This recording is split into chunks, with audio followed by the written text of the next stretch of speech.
ರೇಣುಕಾಸ್ವಾಮಿ ಕೊಲೆ ಪ್ರಕರಣದ ಆರೋಪಿ ದರ್ಶನ್ ಜಡ್ಜ್ ಮುಂದೆ ವಿಷ ಕೊಟ್ಬಿಡಿ, ಇಲ್ಲಿ ಹಾಸ್ಕನ ಸಿಗ್ತಿಲ್ಲ, ಏನು ಸೌಲಭ್ಯ ಸಿಗ್ತಾ ಇಲ್ಲ ಅಂತೇಳಿ ಕಣ್ಣೀರ್ ಹಾಕಿದ್ರು.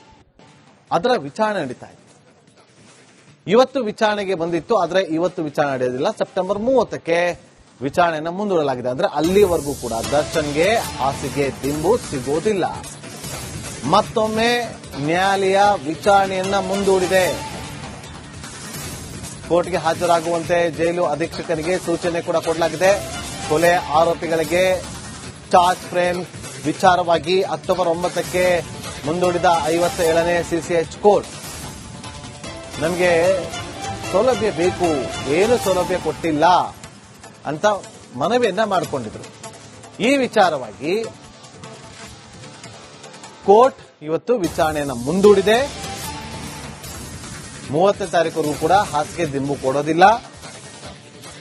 ಜೈಲು ಅಧಿಕಾರಿಗೆ ಖುದ್ದು ಅಟೆಂಡ್ ಆಗೋದಕ್ಕೆ ಸೂಚನೆ ಕೊಟ್ಟಿದೆ. ಸೆಪ್ಟೆಂಬರ್ 30ರವರೆಗೂ ಕೂಡ ದರ್ಶನ್ಗೆ ಹಾಸಿಗೆ ಸಿಗೋದಿಲ್ಲ, ದಿಂಬು ಕೂಡ ಸಿಗೋದಿಲ್ಲ. ಇನ್ನು ಜೈಲಿನಲ್ಲಿ ನನಗೆ ಏನು ಸೌಲಭ್ಯವನ್ನ ಕೊಟ್ಟಿಲ್ಲ ಸರ್, ವಾಕಿಂಗ್ ಮಾಡೋದಕ್ಕೂ ಕೂಡ 15 ಅಡಿ ಜಾಗದಲ್ಲಿ ಅವಕಾಶವನ್ನ ಮಾಡಿಕೊಡಲಾಗಿದೆ, ಅಲ್ಲಿ ಬಿಸಿಲೇ ಬರೋದಿಲ್ಲ ಸಾರ್ ಅಂತ ದರ್ಶನ್ ಅಳಲನ್ನ ವ್ಯಕ್ತಪಡಿಸಿದ್ದಾರಂತೆ. ವಿಡಿಯೋ ಕಾಲ್ ಮೂಲಕ ಆರೋಪಿ ದರ್ಶನ್ ಅಳಲನ್ನ ವ್ಯಕ್ತಪಡಿಸಿದ್ರು. ಜಡ್ಜ್ ಬಳಿ ಅಳಲು ತೋಡಿಕೊಂಡಿದ್ದಂತಹ ಆರೋಪಿ ದರ್ಶನ್ ಮತ್ತಷ್ಟು ಮಾಹಿತಿಯನ್ನು ಕೊಡೋದಕ್ಕೆ ನಮ್ಮ ಕ್ರೈಮ್ ರಿಪೋರ್ಟರ್ ಮಾದೇಶ್ ಸಂಪರ್ಕದಲ್ಲಿದ್ದಾರೆ. ಮಾದೇಶ್, ಮತ್ತೆ ವಿಚಾರಣೆಯನ್ನು 30ಕ್ಕೆ ಮುಂದೂಡಲಾಗಿದೆ. ಅಲ್ಲಿವರೆಗೂ ನಾಗೇಂದ್ರ ಬಾಬು, ಕಳೆದ ಬಾರಿ ಕೂಡ ಇದೇ ಆರೋಪವನ್ನ ದರ್ಶನ್ ಮತ್ತೆ ದರ್ಶನ್ ಪರ ವಕೀಲರು ಇಬ್ರು ಕೂಡ ಮಾಡಿದ್ರು. ಅಂದ್ರೆ ಜೈಲಾಧಿಕಾರಿಗಳು ನಮ್ಗೆ ಪ್ರಿಸನ್ಸ್ ಆಕ್ಟ್ ಅಡಿ ಅವಕಾಶ ಇದ್ರೂ ಕೂಡ ಯಾವುದೇ ರೀತಿಯಾದಂತ ಸೌಲಭ್ಯಗಳನ್ನ ಕೊಡ್ತಿಲ್ಲ, ಹಾಸಿಗೆ ದಿಂಬುಗಳನ್ನ ಕೊಡ್ತಿಲ್ಲ, ಓಡಾಡೋದಕ್ಕೆ ಅವಕಾಶವನ್ನ ಕೊಡ್ತಿಲ್ಲ ಅಂತ ಹೇಳಿ ಅರ್ಜಿಯನ್ನ ಸಲ್ಲಿಕೆ ಮಾಡಿದ್ರು. ಹೆಚ್ಚುವರಿಯಾಗಿ ಹಾಸಿಗೆ ದಿಂಬು ಕೊಡ್ಬೇಕು, ಜೊತೆಗೆ ಓಡಾಡೋದಕ್ಕೆ ಅವಕಾಶವನ್ನ ಮಾಡ್ಕೊಡ್ಬೇಕು ಅಂತ ಹೇಳಿ ಅರ್ಜಿಯನ್ನ ಮನವಿಯನ್ನ ಮಾಡಿದ್ರು. ಅದಾದ್ಮೇಲೆ ವಾದ ಮತ್ತೆ ಪ್ರತಿವಾದವನ್ನ ಆಲಿಸಿದಂತ ಸೆಷನ್ಸ್ ಕೋರ್ಟ್ ಆತನಿಗೆ ಕನಿಷ್ಠ ಸೌಲಭ್ಯಗಳು ಏನ್ ಕೊಡಬೇಕು, ಅಂದ್ರೆ ಪ್ರಿಸನ್ಸ್ ಆಕ್ಟ್ ಅಡಿ ಏನೆಲ್ಲ ಸೌಲಭ್ಯಗಳನ್ನ ಕೊಡ್ಬೇಕಾಗಿದೆ ಆ ಒಂದು ಸೌಲಭ್ಯಗಳು ಕೊಡ್ಬೇಕು, ಜೊತೆಗೆ ಓಡಾಡೋದಕ್ಕೆ ಆತನಿಗೆ ಅವಕಾಶಗಳನ್ನ ಕೊಡ್ಬೇಕು ಅಂತೇಳಿ ಕೋರ್ಟ್ ಕೂಡ ಸೂಚನೆಯನ್ನ ನೀಡಿತ್ತು, ಆದೇಶವನ್ನ ಮಾಡಿತ್ತು. ಅದಾದ್ಮೇಲೂ ಕೂಡ ಮತ್ತೆ ಯಾವುದೇ ರೀತಿಯಾದಂತ ಬದಲಾವಣೆಗಳಿಲ್ಲ. ನಮ್ಗೆ ಹಾಸಿಗೆ ಮತ್ತೆ ಬೆಡ್ ಅನ್ನ ಕೊಡ್ತಿಲ್ಲ, ಜೊತೆಗೆ ಅಂದ್ರೆ ಹಾಸಿಗೆ ಮತ್ತೆ ದಿಂಬನ್ನ ಕೊಡ್ತಿಲ್ಲ, ಜೊತೆಗೆ ನನಗೆ ಓಡಾಡೋದಕ್ಕೂ ಕೂಡ ಸಾಕಷ್ಟು ಜಾಗ ಕೊಡ್ತಿಲ್ಲ. 10-12 ಅಡಿ ಕೊಡ್ತಾರೆ, ಅಲ್ಲೇ ಓಡಾಡ್ಬೇಕಾಗುತ್ತೆ, ಅಲ್ಲಿ ಯಾವುದೇ ರೀತಿಯಾದಂತ ಬಿಸಿಲು ಕೂಡ ಬರೋದಿಲ್ಲ ಅಂತ ಹೇಳಿ ಒಂದಷ್ಟು ಅಳಲನ್ನ ದರ್ಶನ್ ಕೋರ್ಕೊಂಡಿದ್ದಾರೆ. ಅಂದ್ರೆ ಇವತ್ತು ವಿಚಾರಣೆಗೆ ಹಾಜರಾದಂತ ಸಂದರ್ಭದಲ್ಲಿ ವಿಡಿಯೋ ಕಾನ್ಫರೆನ್ಸ್ ಮೂಲಕ ದರ್ಶನ್, ಪವಿತ್ರಗೌಡ ಸೇರಿ 7 ಜನರನ್ನು ಕೂಡ ಪರಿಸುವಂತ ಕೆಲಸವನ್ನ ಮಾಡಲಾಗಿರುತ್ತೆ. ಈ ಒಂದು ಸಂದರ್ಭದಲ್ಲಿ ವಿಚಾರಣೆ ವೇಳೆ ಹಾಜರಾತಿ ತೆಗೆದುಕೊಂಡ ನಂತರ ದರ್ಶನ್ ಪರ ವಕೀಲರು ದರ್ಶನ್ಗೆ ಜೈಲಿನಲ್ಲಿ ಕ್ವಾರಂಟೈನ್ ಸೆಲ್ ನಲ್ಲಿ ಇಟ್ಟಿರುವಂತ ಕಾರಣದಿಂದಾಗಿ ಅಲ್ಲಿ ಒಂದಷ್ಟು ಸೌಲಭ್ಯಗಳನ್ನ ಕೊಡ್ತಿಲ್ಲ. ಈಗಾಗಲೇ ಕೋರ್ಟ್ ಆದೇಶ ಮಾಡಿದ್ರು ಕೂಡ ಪ್ರತಿ ಬಾರಿಯೂ ಕೂಡ ಬೇಕಂತಲೇ ಪ್ರತಿಯೊಂದಕ್ಕೂ ಕೂಡ ಕೋರ್ಟ್ ಆದೇಶವನ್ನ ತೆಗೆದುಕೊಂಡು ಬನ್ನಿ ಅಂತ ಹೇಳ್ತಾರೆ. ಎಲ್ಲೋ ಒಂದ್ ಕಡೆ ಅಮಾನವೀಯವಾಗಿ ವರ್ತನೆಯನ್ನ ಮಾಡುವಂತ ಕೆಲಸವನ್ನ ಜೈಲಾಧಿಕಾರಿಗಳು ಮಾಡ್ತಿದ್ದಾರೆ. ಕಳೆದ ಬಾರಿ ಆದೇಶ ಮಾಡಿದ್ರೂ ಕೂಡ ಅವರಿಗೆ ಸರಿಯಾದಂತ ಬೇಕಾದಂತ ವ್ಯವಸ್ಥೆಗಳನ್ನ ಕೊಡ್ತಿಲ್ಲ, ಹಾಸಿಗೆ ಮತ್ತು ದಿಂಬು ಕೊಡ್ತಿಲ್ಲ ಅನ್ನುವಂತ ಆರೋಪ ಮಾಡಿದ್ರು. ಇದೇ ವೇಳೆ ವಿಡಿಯೋ ಕಾನ್ಫರೆನ್ಸ್ ನಲ್ಲಿ ಹಾಜರಾಗಿದ್ದಂತ ದರ್ಶನ್ ನ್ಯಾಯಾಧೀಶರ ಜೊತೆ ಮಾತನಾಡೋದಕ್ಕೆ ಅವಕಾಶವನ್ನ ಕೋರಿದ್ರು. ಅದಕ್ಕೆ ಅವಕಾಶವನ್ನು ಕೂಡ ನ್ಯಾಯಾಧೀಶರು ಮಾಡಿಕೊಟ್ಟಿದ್ರು. ಈ ಒಂದು ಸಂದರ್ಭದಲ್ಲಿ ಕೇಳಿದ್ರು, ನಿಮ್ಗೆ ಆಲ್ರೆಡಿ ಆದೇಶ ಮಾಡಿದಂತೆ ಜೈಲಾಧಿಕಾರಿಗಳು ಕೊಟ್ಟಿದ್ದೀನಿ ಅಂತ ಹೇಳ್ತಿದಾರಲ್ಲ, ನೀವ್ ಯಾಕೆ ಹಿಂಗ್ ಹೇಳ್ತಿದ್ದೀರಿ ಅಂತ ಹೇಳಿ ಪ್ರಶ್ನೆ ಮಾಡುವಂತ ಕೆಲಸವನ್ನ ಜಡ್ಜ್ ಮಾಡಿದ್ರು. ಈ ಒಂದು ಸಂದರ್ಭದಲ್ಲಿ ಇಲ್ಲ ಸ್ವಾಮಿ, ನೀವು ಆರ್ಡರ್ ಮಾಡಿದ್ರೆ ಯಾವ್ದು ಕೂಡ ನಮ್ಗೆ ಸೌಲಭ್ಯ ಕೊಟ್ಟಿಲ್ಲ, ಜೊತೆಗೆ ಓಡಾಡೋದಕ್ಕೆ ಅಂತ ಹೇಳಿ ನೀವು ಅವಕಾಶ ಮಾಡೋದಕ್ಕೆ ಕೊಟ್ಟಿದ್ರಿ, ಅದನ್ನ ಅವಕಾಶ ಮಾಡ್ಕೊಟ್ಟಿದ್ದಾರೆ. ಆದ್ರೆ 10-12 ಅಡಿ ಇರುವಂತ ಜಾಗದಲ್ಲಿ ಮಾತ್ರ ಓಡಾಡೋದಕ್ಕೆ ನಮ್ಗೆ ಬಿಡ್ತಿದ್ದಾರೆ, ಅಲ್ಲಿ ಬಿಸಿಲು ಕೂಡ ಬರೋದಿಲ್ಲ ಅಂತ ಹೇಳಿ ಮತ್ತೆ ಅವತ್ತಿನ ರೀತಿಯಲ್ಲೇ ಇವತ್ತು ಕೂಡ ಅಳಲನ್ನ ತೋಡಿಕೊಳ್ಳುವಂತ ಕೆಲಸವನ್ನ ದರ್ಶನ್ ಮಾಡಿದ್ರು. ವಾದವನ್ನ ಆಲಿಸಿದಂತಹ ಅಂದ್ರೆ ದರ್ಶನ್ ಅಳಲನ್ನ ಕೇಳಿದಂತಹ ಜಡ್ಜ್ ಅವರು 30ನೇ ತಾರೀಕಿಗೆ ಈ ಒಂದು ಹಾಸಿಗೆ ಮತ್ತು ದಿಂಬು ನೀಡುವಂತ ಅರ್ಜಿಯ ವಿಚಾರಣೆಯನ್ನ 30ನೇ ತಾರೀಕಿಗೆ ಮುಂದೂಡಿದೆ. ಅವತ್ತು ಜೈಲು ಸೂಪರಿಂಟೆಂಡೆಂಟ್ ಅವರು ನೇರವಾಗಿ ಕೋರ್ಟ್ಗೆ ಬಂದು ಹಾಜರಾಗಲು ಸೂಚನೆಯನ್ನ ನೀಡಿದೆ. 30ನೇ ತಾರೀಕು ಮತ್ತೆ ಈ ಒಂದು ಅರ್ಜಿಗೆ ಸಂಬಂಧಪಟ್ಟಂತೆ ವಿಚಾರಣೆ ನಡೆಯುತ್ತೆ. ಅಲ್ಲಿವರೆಗೂ ಕೂಡ ದರ್ಶನ್ಗೆ ಮತ್ತೆ ಅದೇ ರೀತಿಯಾದಂತಹ ಪರಿಸ್ಥಿತಿ ಅಂತೂ ಇದೆ. 30ನೇ ತಾರೀಕು ವಿಚಾರಣೆಯ ಸಂದರ್ಭದಲ್ಲಿ ಕೋರ್ಟ್ ಏನಾದ್ರೂ ದರ್ಶನ್ಗೆ ಹೆಚ್ಚುವರಿಯಾಗಿ ದಿಂಬು ಮತ್ತೆ ಆಸ್ತಿ ಕೊಡೋಕೆ ಸಂಬಂಧಪಟ್ಟಂತೆ ಆದೇಶ ಮಾಡುತ್ತಾ, ಅಥವಾ ದರ್ಶನ್ ಇಲ್ಲಿ ಸುಳ್ಳು ಆರೋಪಗಳನ್ನ ಮಾಡ್ತಿದ್ದಾರಾ, ಅಥವಾ ಜೈಲಾಧಿಕಾರಿಗಳು ನಿಜಕ್ಕೂ ಕೂಡ ದರ್ಶನ್ಗೆ ಅಲ್ಲಿ ವ್ಯವಸ್ಥೆಯನ್ನ ಕೊಡ್ತಿಲ್ವಾ, ಎಲ್ಲವೂ ಕೂಡ Rajendra Babu. Okay, thank you Madesh ನಿಮ್ಮೆಲ್ಲ ಮಾಹಿತಿಗಾಗಿ.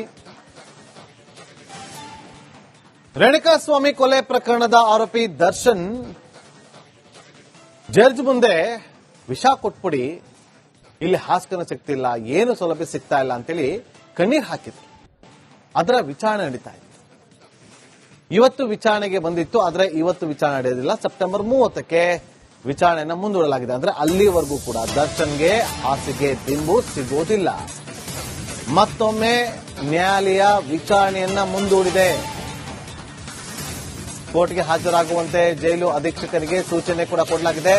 ಕೊಲೆ ಆರೋಪಿಗಳಿಗೆ ಚಾರ್ಜ್ ಫ್ರೇಮ್ ವಿಚಾರವಾಗಿ ಅಕ್ಟೋಬರ್ 9ಕ್ಕೆ ಮುಂದೂಡಿದ 57ನೇ ಸಿಸಿಎಚ್ ಕೋರ್ಟ್ ನಮಗೆ ಸೌಲಭ್ಯ ಬೇಕು, ಏನು ಸೌಲಭ್ಯ ಕೊಟ್ಟಿಲ್ಲ ಅಂತ ಮನವಿಯನ್ನ ಮಾಡಿಕೊಂಡಿದ್ರು. ಈ ವಿಚಾರವಾಗಿ ಕೋರ್ಟ್ ಇವತ್ತು ವಿಚಾರಣೆಯನ್ನ ಮುಂದೂಡಿದೆ. 30ನೇ ತಾರೀಕುವರೆಗೂ ಕೂಡ ಹಾಸಿಗೆ ದಿಂಬು ಕೊಡೋದಿಲ್ಲ. ಜೈಲು ಅಧಿಕಾರಿಗೆ ಖುದ್ದು ಅಟೆಂಡ್ ಆಗೋದಕ್ಕೆ ಸೂಚನೆ ಕೊಟ್ಟಿದೆ. ಸೆಪ್ಟೆಂಬರ್ 30ರವರೆಗೂ ಕೂಡ ದರ್ಶನ್ಗೆ ಹಾಸಿಗೆ ಸಿಗೋದಿಲ್ಲ, ದಿಂಬು ಕೂಡ ಸಿಗೋದಿಲ್ಲ. ಇನ್ನು ಜೈಲಿನಲ್ಲಿ ನನಗೆ ಏನು ಸೌಲಭ್ಯವನ್ನ ಕೊಟ್ಟಿಲ್ಲ ಸರ್, ವಾಕಿಂಗ್ ಮಾಡೋದಕ್ಕೂ ಕೂಡ 15 ಅಡಿ ಜಾಗದಲ್ಲಿ ಅವಕಾಶವನ್ನ ಮಾಡಿಕೊಡಲಾಗಿದೆ, ಅಲ್ಲಿ ಬಿಸಿಲೇ ಬರೋದಿಲ್ಲ ಸಾರ್ ಅಂತ ದರ್ಶನ್ ಅಳಲನ್ನ ವ್ಯಕ್ತಪಡಿಸಿದ್ದಾರಂತೆ. ವಿಡಿಯೋ ಕಾಲ್ ಮೂಲಕ ಆರೋಪಿ ದರ್ಶನ್ ಅಳಲನ್ನ ವ್ಯಕ್ತಪಡಿಸಿದ್ರು. ಜಡ್ಜ್ ಬಳಿ ಅಳಲು ತೋಡಿಕೊಂಡಿದ್ದಂತಹ ಆರೋಪಿ ದರ್ಶನ್.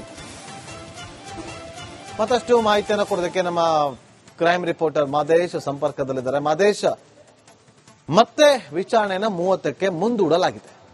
ಅಲ್ಲಿವರೆಗೂ ನಾಗೇಂದ್ರ ಬಾಬು, ಕಳೆದ ಬಾರಿ ಕೂಡ ಇದೇ ಆರೋಪವನ್ನ ದರ್ಶನ್ ಮತ್ತೆ ದರ್ಶನ್ ಪರ ವಕೀಲರಿಬ್ರು ಕೂಡ ಮಾಡಿದ್ರು. ಅಂದ್ರೆ ಜೈಲಾಧಿಕಾರಿಗಳು ನಮ್ಗೆ ಪ್ರಿಸನ್ಸ್ ಆಕ್ಟ್ ಅಡಿ ಅವಕಾಶ ಇದ್ರೂ ಕೂಡ ಯಾವುದೇ ರೀತಿಯಾದಂತ ಸೌಲಭ್ಯಗಳನ್ನ ಕೊಡ್ತಿಲ್ಲ, ಹಾಸಿಗೆ ದಿಂಬುಗಳನ್ನ ಕೊಡ್ತಿಲ್ಲ, ಓಡಾಡೋದಕ್ಕೆ ಅವಕಾಶವನ್ನ ಕೊಡ್ತಿಲ್ಲ ಅಂತ ಹೇಳಿ ಅರ್ಜಿಯನ್ನ ಸಲ್ಲಿಕೆ ಮಾಡಿದ್ರು. ಹೆಚ್ಚುವರಿಯಾಗಿ ಹಾಸಿಗೆ ದಿಂಬು ಕೊಡ್ಬೇಕು, ಜೊತೆಗೆ ಓಡಾಡೋದಕ್ಕೆ ಅವಕಾಶವನ್ನ ಮಾಡ್ಕೊಡ್ಬೇಕು ಅಂತ ಹೇಳಿ ಅರ್ಜಿಯನ್ನ ಮನವಿಯನ್ನ ಮಾಡಿದ್ರು. ಅದಾದ್ಮೇಲೆ ವಾದ ಮತ್ತೆ ಪ್ರತಿವಾದವನ್ನ ಆಲಿಸಿದಂತ ಸೆಷನ್ಸ್ ಕೋರ್ಟ್ ಆತನಿಗೆ ಕನಿಷ್ಠ ಸೌಲಭ್ಯಗಳು ಏನ್ ಕೊಡಬೇಕು, ಅಂದ್ರೆ ಪ್ರಿಸನ್ಸ್ ಆಕ್ಟ್ ಅಡಿ ಏನೆಲ್ಲ ಸೌಲಭ್ಯಗಳನ್ನ ಕೊಡ್ಬೇಕಾಗಿದೆ ಆ ಒಂದು ಸೌಲಭ್ಯಗಳು ಕೊಡ್ಬೇಕು, ಜೊತೆಗೆ ಓಡಾಡೋದಕ್ಕೆ ಆತನಿಗೆ ಅವಕಾಶಗಳನ್ನ ಕೊಡ್ಬೇಕು ಅಂತೇಳಿ ಕೋರ್ಟ್ ಕೂಡ ಸೂಚನೆಯನ್ನ ನೀಡಿತ್ತು, ಆದೇಶವನ್ನ ಮಾಡಿತ್ತು. ಅದಾದ್ಮೇಲೂ ಕೂಡ ಮತ್ತೆ ಯಾವುದೇ ರೀತಿಯಾದಂತ ಬದಲಾವಣೆಗಳಿಲ್ಲ. ನಮ್ಗೆ ಹಾಸಿಗೆ ಮತ್ತೆ ಬೆಡ್ ಅನ್ನ ಕೊಡ್ತಿಲ್ಲ, ಜೊತೆಗೆ ಅಂದ್ರೆ ಹಾಸಿಗೆ ಮತ್ತೆ ದಿಂಬನ್ನ ಕೊಡ್ತಿಲ್ಲ, ಜೊತೆಗೆ ನನಗೆ ಓಡಾಡೋದಕ್ಕೂ ಕೂಡ ಸಾಕಷ್ಟು ಜಾಗ ಕೊಡ್ತಿಲ್ಲ. 10-12 ಅಡಿ ಕೊಡ್ತಾರೆ, ಅಲ್ಲೇ ಓಡಾಡ್ಬೇಕಾಗುತ್ತೆ, ಅಲ್ಲಿ ಯಾವುದೇ ರೀತಿಯಾದಂತ ಬಿಸಿಲು ಕೂಡ ಬರೋದಿಲ್ಲ ಅಂತ ಹೇಳಿ ಒಂದಷ್ಟು ಅಳಲನ್ನ ದರ್ಶನ್ ಕೋಡ್ಕೊಂಡಿದ್ದಾರೆ. ಅಂದ್ರೆ ಇವತ್ತು ವಿಚಾರಣೆಗೆ ಹಾಜರಾದಂತ ಸಂದರ್ಭದಲ್ಲಿ ವಿಡಿಯೋ ಕಾನ್ಫರೆನ್ಸ್ ಮೂಲಕ ದರ್ಶನ್, ಪವಿತ್ರಗೌಡ ಸೇರಿ 7 ಜನರನ್ನು ಕೂಡ ಪರಿಸುವಂತ ಕೆಲಸವನ್ನ ಮಾಡಲಾಗಿರುತ್ತೆ.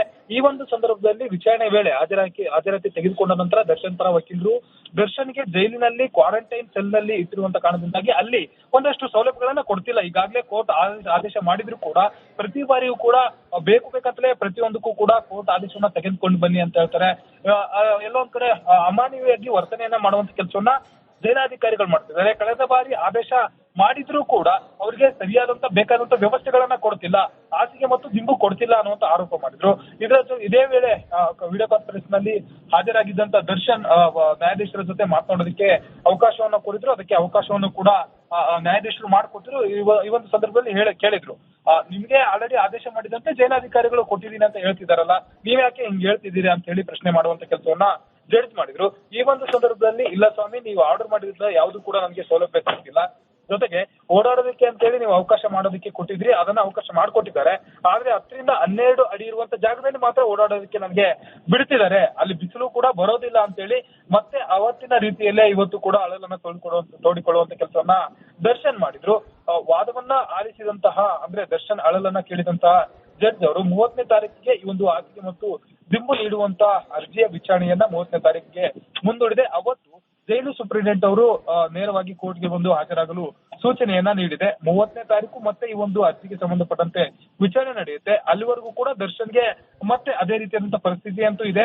30ನೇ ತಾರೀಕು ವಿಚಾರಣೆಯ ಸಂದರ್ಭದಲ್ಲಿ ಕೋರ್ಟ್ ಏನಾದ್ರೂ ದರ್ಶನ್ಗೆ ಹೆಚ್ಚುವರಿಯಾಗಿ ದಿಂಬು ಮತ್ತೆ ಹಾಸಿಗೆ ಕೊಡೋಕೆ ಸಂಬಂಧಪಟ್ಟಂತೆ ಆದೇಶ ಮಾಡುತ್ತಾ, ಅಥವಾ ದರ್ಶನ್ ಇಲ್ಲಿ ಸುಳ್ಳು ಆರೋಪಗಳನ್ನ ಮಾಡ್ತಿದ್ದಾರಾ, ಅಥವಾ ಜೈಲಾಧಿಕಾರಿಗಳು ನಿಜಕ್ಕೂ ಕೂಡ ದರ್ಶನ್ಗೆ ಅಲ್ಲಿ ವ್ಯವಸ್ಥೆಯನ್ನ ಕೊಡ್ತಿಲ್ವಾ, ಎಲ್ಲವೂ ಕೂಡ ಓಕೆ, ಥ್ಯಾಂಕ್ ಯು ಮದೇಶ್ ನಿಮ್ಮೆಲ್ಲ ಮಾಹಿತಿಗಾಗಿ.